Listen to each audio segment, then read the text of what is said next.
ఒంటి చేత్తో ప్రపంచాన్ని జయించిన వీరులు కూడా తమ సొంత బలహీనతల ముందు ఓడిపోయారు.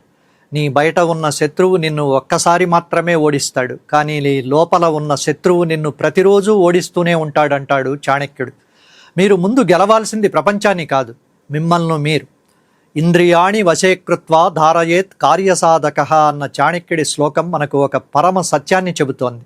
అంటే ఎవరైతే తమ మనసును కోరికలను అదుపులో ఉంచుకుంటారో వారే అసలైన కార్యసాధకులు. మన 5 ఇంద్రియాలు 5 గుర్రాల్లాంటివి.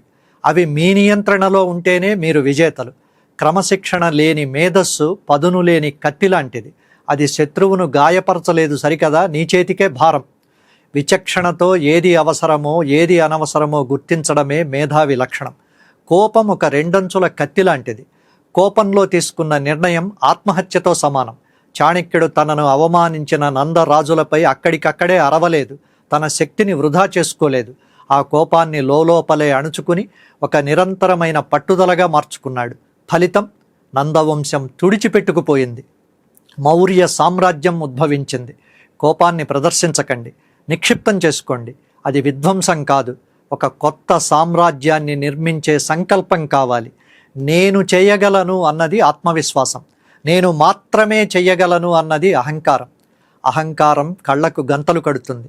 అందుకే వినయమే నీ జ్ఞానానికి అసలైన కిరీటం అంటాడు చాణక్యుడు. ఎంత ఎదిగినా ఒదిగి ఉండడమే విజేత లక్షణం కావాలి. వంగి ఉన్న చెట్టు గాలి వానలో కూడా నిలబడుతుంది, కానీ గర్వంగా నిటారుగా ఉన్న చెట్టు విరిగిపోతుంది. ఆత్మవిశ్వాసంతో ప్రతిరోజు ఏదో ఒకటి నేర్చుకోండి. అహంకారంతో నేర్చుకోవడం ఆపేయకండి. విజయం ఒక గమ్యం కాదు, అదొక నిరంతర ప్రయాణం. నిన్ను నువ్వు గెలిచిన రోజు ఈ ప్రపంచమే నీ వెనుక నడుస్తుంది. దీనికి సంబంధించి మరిన్ని వివరాలు ఉదాహరణలతో ఉన్న లాంగ్ వీడియో లింక్ కింద ఉంది, చూడగలరు. వచ్చే ఎపిసోడ్ చాణక్యనీతి 10లో మరో ఆసక్తికరమైన అంశం సమయపాలన గురించి చర్చించుకుందాం. ముగించే ముందు ఒక మాట, ధాత్రి టీవీ వీడియోలకు మిలియన్ల సంఖ్యలో వ్యూస్ వస్తున్నందుకు అందరికీ పేరు పేరున ధన్యవాదాలు. సబ్స్క్రైబ్ చేసుకోకుండా వీడియోలు చూస్తున్న వాళ్ళు వెంటనే ధాత్రి టీవీని సబ్స్క్రైబ్ చేసుకోండి, మరో 10 మందితో చేయించండి.